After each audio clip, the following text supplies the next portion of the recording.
그 말씀은 받는 자가 더 중요합니다. 예. 주는 자는 그렇게 큰 문제가 없어요. 제가 예. 여러분 사모하십니까? 예. 오늘 말씀 나눌 주제는요, 아비의 가치가 위대한 가문을 만든다. 아비의 가치가 위대한 가문을 만든다. 그 원 가족 안에는요, 두 가지 깊은 영향력이 있어요. 그것은 축복과 죄에 관한 부분이에요. 우리 가족의 축복과 죄는요, 2, 3대까지 거슬러 올라가고요, 오늘날의 우리에게 깊은 영향을 미칩니다. 동의하십니까?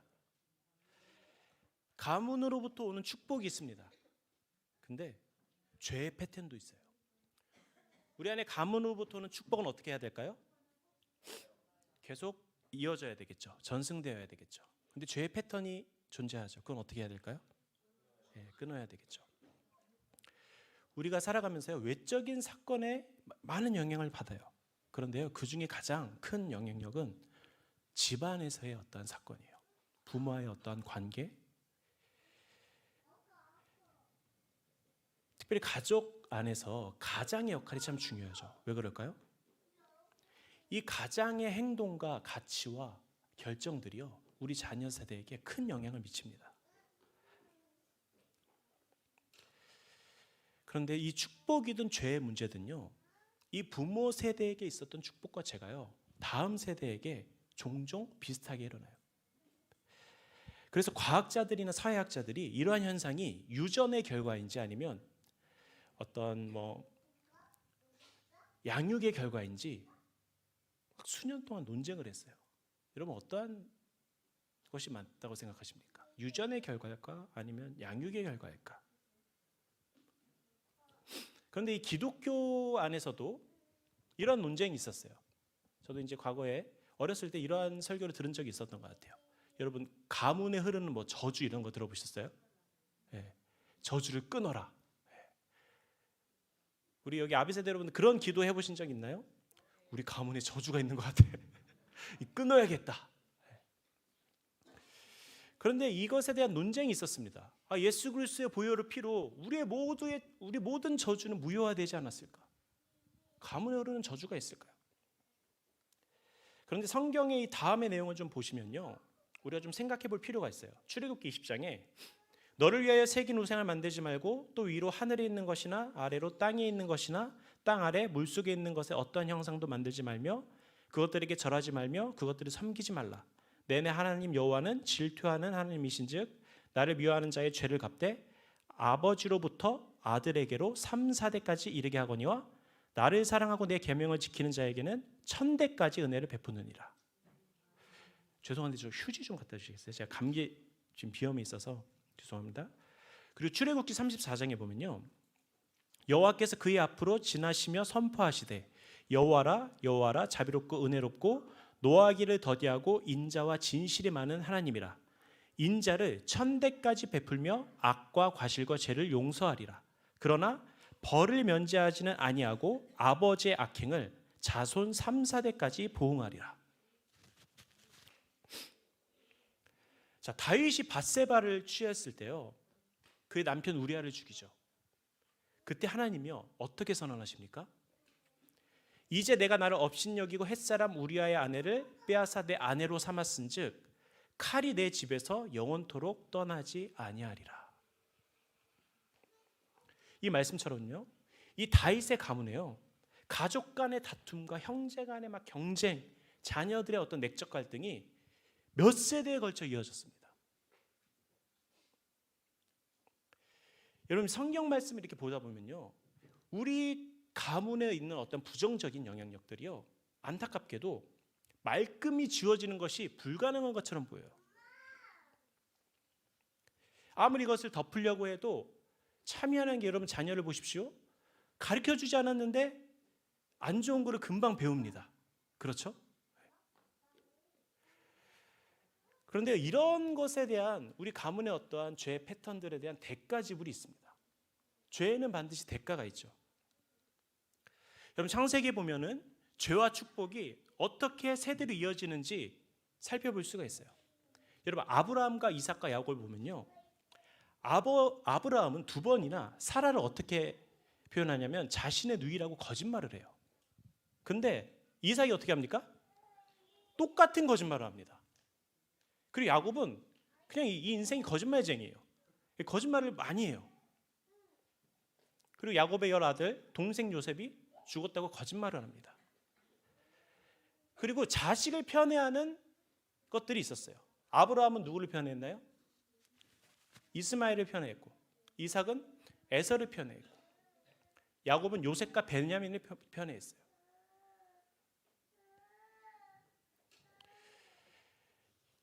가족의 구성원들이나 부모는요, 우리의 행동과 사고방식에 뚜렷한 흔적을 남겨요.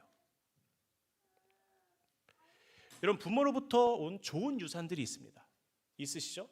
그런데 이 조상으로부터 오는 죄의 패턴, 좋지 않은 것들도 있어요. 저도 이제 기억하기로는 우리 아비 세대들이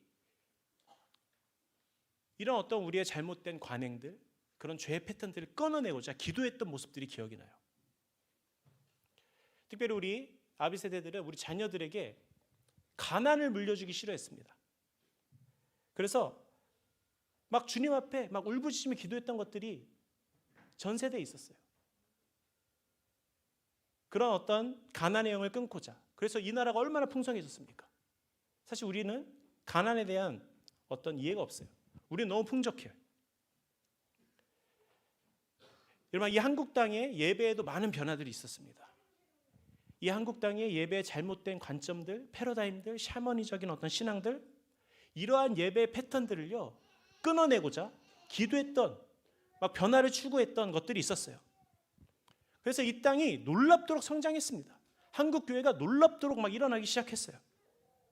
그런데 이 나라의, 이 한국 땅의 놀라운 급성장으로 인해서 많은 부작용들도 있었어요. 저는 그것 중에 하나가 한국 교회의 유산을 잃어버린 거라고 생각합니다. 그러니까 죄의 어떠한 패턴과 그런 것을 끊어내고자 하는 것은 너무 좋았지만, 하나님의 축복과 유업, 이 땅 가운데 허락하신 유업을 어떻게 흘려보내야 되는지에 대한 것에 소홀히 했던 것이에요. 이 땅에 부르짖는 기도, 이 아비 세대의 어떠한 야성들, 새벽 기도, 철야 기도, 산 기도, 여러분 제가 기억하기로는요, 예전에는 한국 교회 안에 은사적인 것들이 많이 풀어졌어요. 저는 실제로 두 눈으로 축사하는 것을 보고 자랐습니다. 저희 할아버지 할머니가 제가 어렸을 때 그 축사하는 장면을 녹화한 것을 저에게 보여줬어요. 들려줬어요. 그냥 이런 축사와 어떤 이런 병 고침의 어떤 은사들, 방언, 뭐 치유, 한국 교회에 만연했어요. 그런데 이런 것들 우리가 다 잃어버렸어요. 지금 축사 보기가 힘들어요.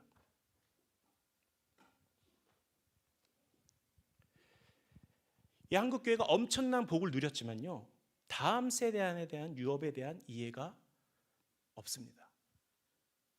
이 다음 세대가 그 아비의 유업에 대한 이해가 없어요.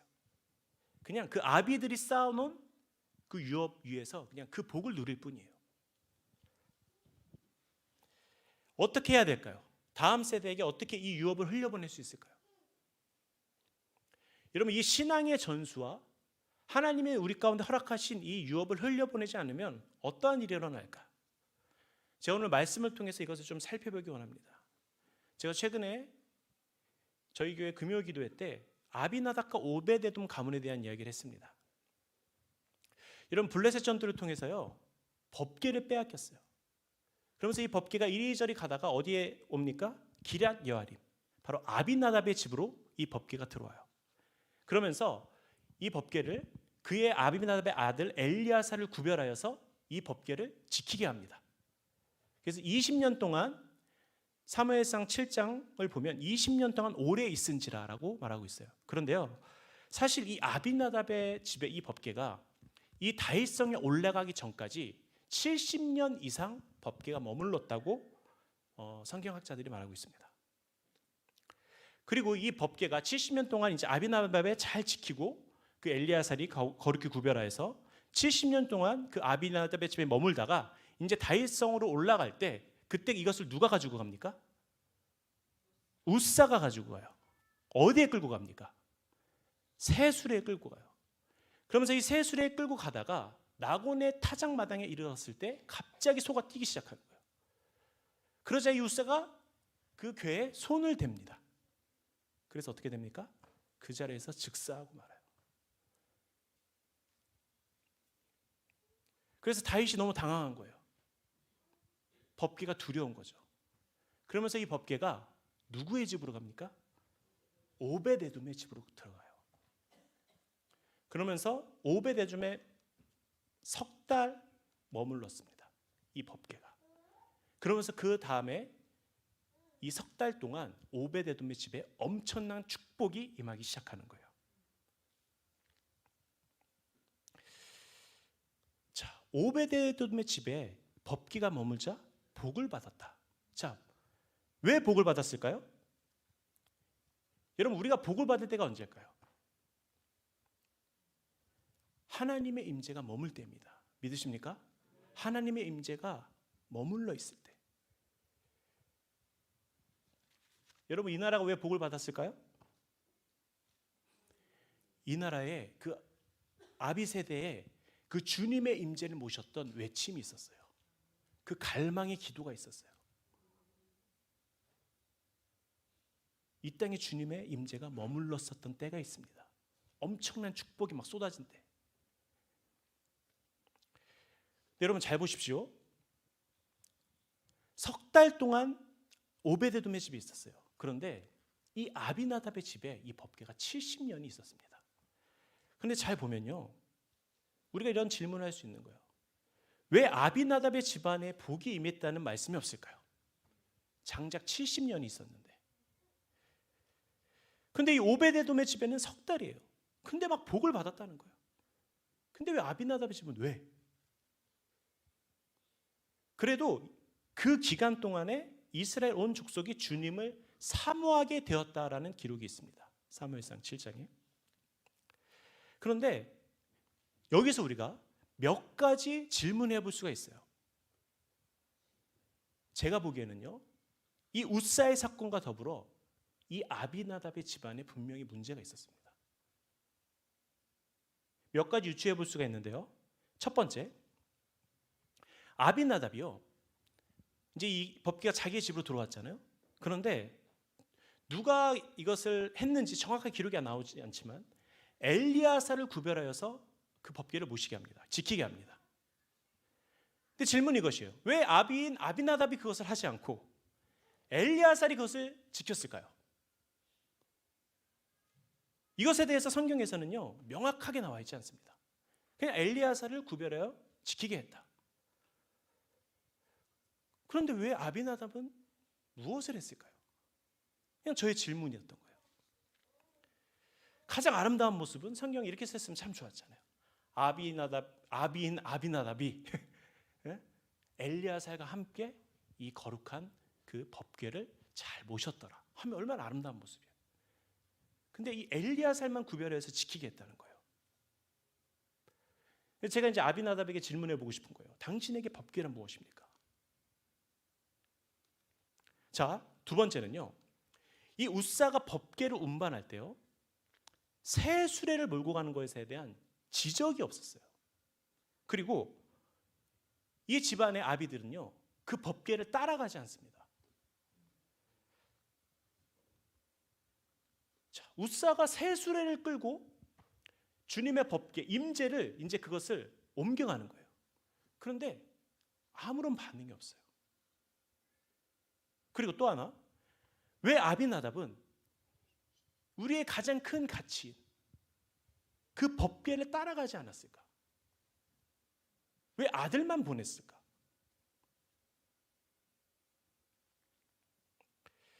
아비나답에게 과연 그 임재의 가치가, 그 법궤의 의미가 무엇이었을까? 저는 이 웃사의 사건을 통해서요, 첫 번째는 이 가정의 어떤 가치의 문제, 그리고 이 웃사 자녀에게 이 주님의 임재를 모시는 전수가 되지 않았다고 봅니다. 그런데 이것은 분명히 오벳에돔과는 차이가 있습니다. 웃사는 그 임재를요 소홀히 여겼어요. 자신의 방법대로, 세상의 방법대로, 그리고 이 법계로 움직이는 데 있어서 대가 지불을 하지 않았어요. 쉬운 방법을 택했어요. 여기 아비세대 여러분, 우리 자녀들이 잘못할 때가 있잖아요. 최근에 우리 자녀는 너무 착해서 잘못한 일이 없는데 에어팟 1을 제 걸 잃어버렸어요. 한쪽만 듣고 있어요, 제가 지금. 근데 전혀 뭐 괜찮아요. 그런 잘못할 수 있죠. 근데 우리 자녀들이 주님의 임재를 소홀히 한다. 주님의 임재를 모시는데 자기의 방법과 세상의 방법, 세수레를 가지고 주님의 임재를 모시고 있다. 여러분, 이것은 우리가 극대노해야 할 사건입니다. 극대노 뭔지 아시죠?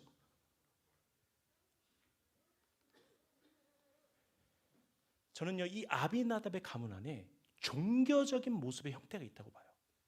이러한 생각을 했을 수도 있어요. 이제 이 법궤가 70년간 있었던 거예요. 이제 이 법궤가 집에 나가니까 속이 후련한 거야. 이런 법궤를 모시는 일이 얼마나 힘듭니까? 주님을 모시고 사는 삶이 정말 큰 행복이지만 우리 삶이 완전히 구별돼야 돼요. 근데 이제 70년 동안 이렇게 법궤를 모시다가 이 법궤가 나가니까 이제 좀 살겠다. 이제 이 두려운 법궤를 잘 모시지 않고 그냥 이제 좀 내 방법대로 좀 살아봐야지. 좀 편히 좀 살아봐야지. 그러나 이것은 성경에 대해 명확하게 나오지 않아요. 그냥 어떻게 보면 제가 유추하는 것이에요. 근데 여러분, 오베데돔을 한번 보십시오. 여러분, 오베데돔의 의미가 무엇인지 아십니까? 에돔을 섬기는 자라는 의미예요. 근데 그래서 이 오베데돔의 사실 신분이 명확치가 않은데 이 사람이 고라 자손일 것이라는 추측도 있고 아니다, 이 사람은 이방인일 것이라 추측하는 사람도 있어요. 근데 제가 봤을 땐 이방인인 것 같아요. 근데 이 법궤가 오베데돔의 집안으로 들어가게 됩니다. 자, 왜 이 법궤가 오베데돔의 집안으로 들어가게 될까요? 여러분, 하나님의 법궤가 들어가는 것은요, 다윗이 결정이 아닙니다. 이것은 하나님이 오베데돔의 집을 선택한 거예요. 그 집안에 들어가기로. 하나님의 임재가 머물 만한 이유가 있다는 거예요. 오베데돔의 집안에. 저는요, 그 이유가 이 사람의 이름에 있다고 봅니다. 이 오베데돔은 섬기는 자예요. 에돔을 섬기는 사람이었을지 모르거나 이 사람의 삶에요, 섬기는 자세가 있던 사람이었던 것 같아요. 하나님이 보시기에 주님의 법궤를 모실 만한 합당한 무언가가 있었다는 거예요.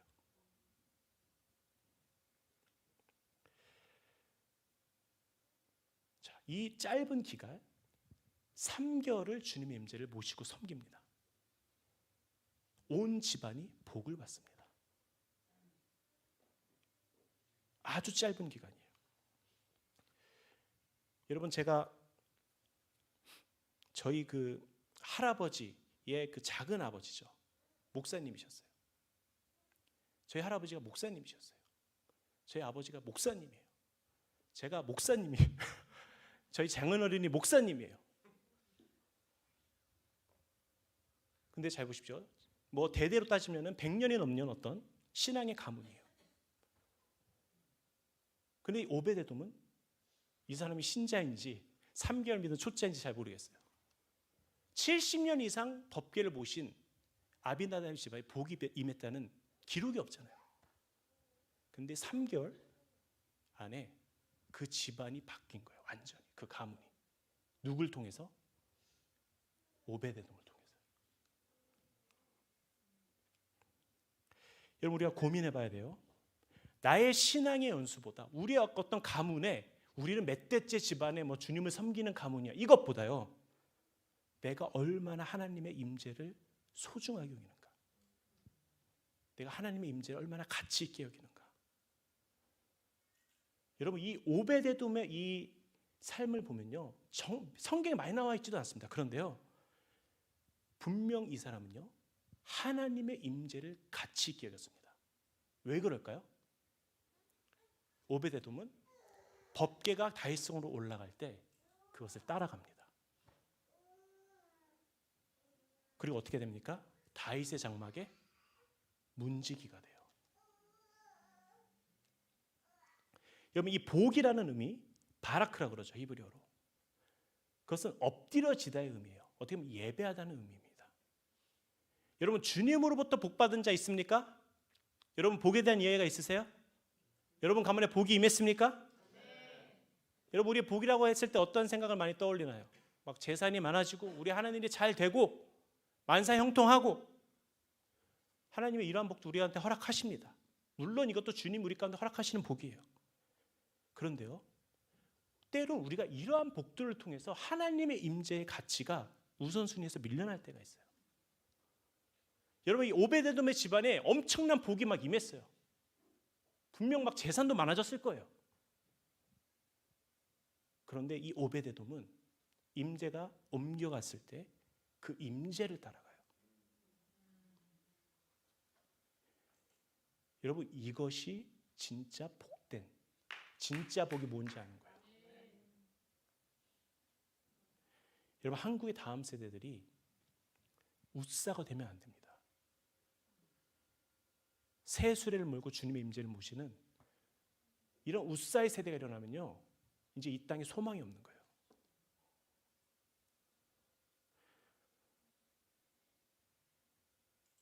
아마 이 오베데돔은 그 석 달이 가장 행복했던 순간이었던 것 같아요. 그죠? 시편 16편 2절에 시편 기자 이렇게 고백하잖아요. 내가 여호와께 아뢰되 주는 나의 주님이시오니 주밖에는 나의 복이 없다 하였나이다. 진짜 복이에요, 이게. 주님이 복이구나. 여러분, 역대상 26장에 보면요, 오베데돔의 아들들에 대해서 나와요. 오베데돔의 아들들 맏아들 스마야와 둘째 여호사밧과 셋째 요아와 넷째 사갈과 다섯째 느다넬과 막 쭉쭉쭉 나오면서 이런 표현이 있습니다. 하나님이 오베데돔에게 복을 주셨음이며, 그리고 8절에 이는 다 오베데돔의 자손이라 저희와 그의 아들들과 그 형제들은 다 능력이 있어 그 직무를 잘하는 자니 오베데돔에게서 난 자가 62명이며. 여러분, 이 자녀들이요, 오베데돔을 통해서 복을 받아요. 그러면서 어떻게 됩니까? 이 형제들이 다 능력 있는 자가 된 거예요. 직무를 잘하는 자라고 표현하고 있습니다, 성경에. 근데 이 직무를 잘한다의 의미가 히브리 언어로 섬기다의 의미를 갖고 있어요. 아버지처럼 섬김을 전수받은 거예요. 그러면서 이 오베데돔의 아들들이 아버지를 따라 다 대대가 문지기로 살아갑니다. 이런 문지기를 잘하려면 어떻게 해야 돼요? 문을 잘 열어야겠죠. 제가 예전에 밑에서 되게 멍청한 것 같아요. 문을 저 밑에 이렇게 여는 문이 있었어요. 근데 아무 생각 없이 이것을 이렇게 여는 거예요. 그래서 여기 피가 줄줄 났어요, 한번. 그래서 막 그때 꼬맸어야 되는데 꼬매지 못하고. 근데 뭐 문지기의 능력이 뭐가 있습니까, 그죠? 근데 능력이 있었다는 거예요. 문을 잘 열었는지 모르겠지만, 근데 주님을 섬기는 자들이 되었다는 거예요. 여러분, 이거보다 더 큰 복이 어디 있습니까? 여러분, 문지기로 살아가는 인생, 실패한 인생입니까? 여러분, 문지기로 살기 원하십니까? 진짜예요?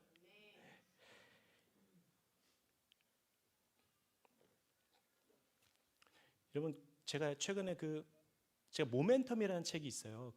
에릭 존슨과 빌 존슨 목사님이 쓴 책, 그게 유업에 관한 책이거든요. 한번 꼭 읽어보세요.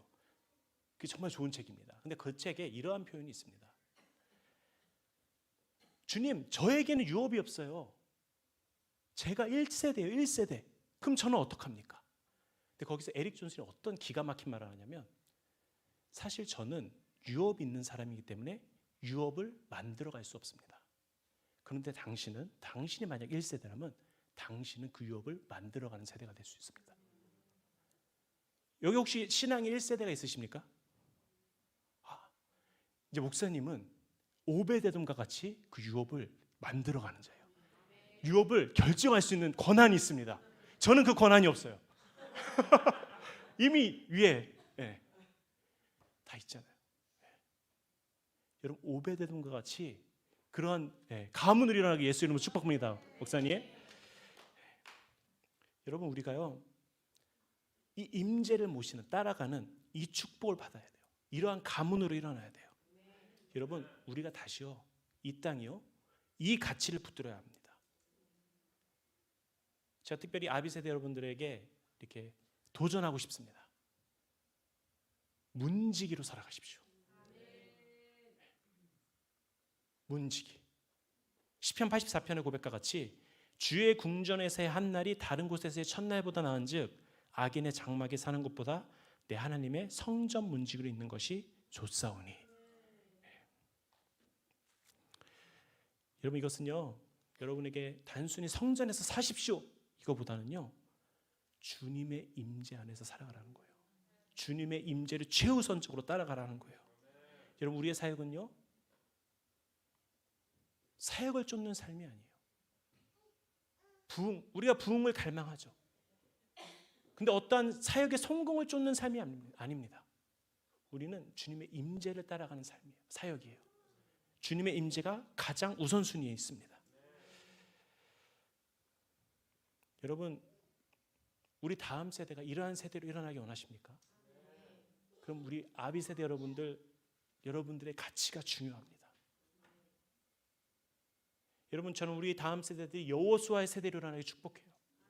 막 강하고 담대한 세대, 막 정복하고 막 다스리고 막 원수의 모가지를 막 날리고 할렐루야.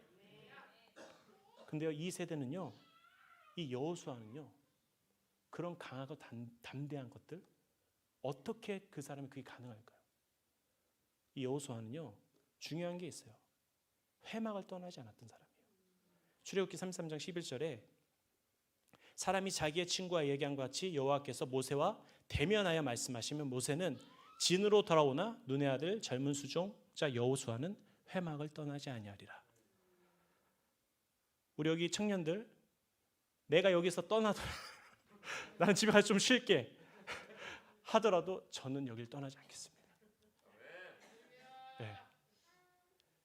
가장 문을 마지막에 열고 나갈 사람들이요 이제는 청년 세대가 돼야 돼요. 다음 세대가 돼야 돼요. 우리 아비 세대는 이 자리를 지켰잖아요. 우리 목사님들 얼마나 힘든지 알아요? 목사님들 새벽 기도 하시면 저는 지금 새벽 기도 안 하시면 새벽 기도하다 오래 기도하시는 분들이 있어요. 그러면 사실 우리 집에 가고 싶거든. 근데 우리가 문을 마지막에 잠고 가야 되잖아요.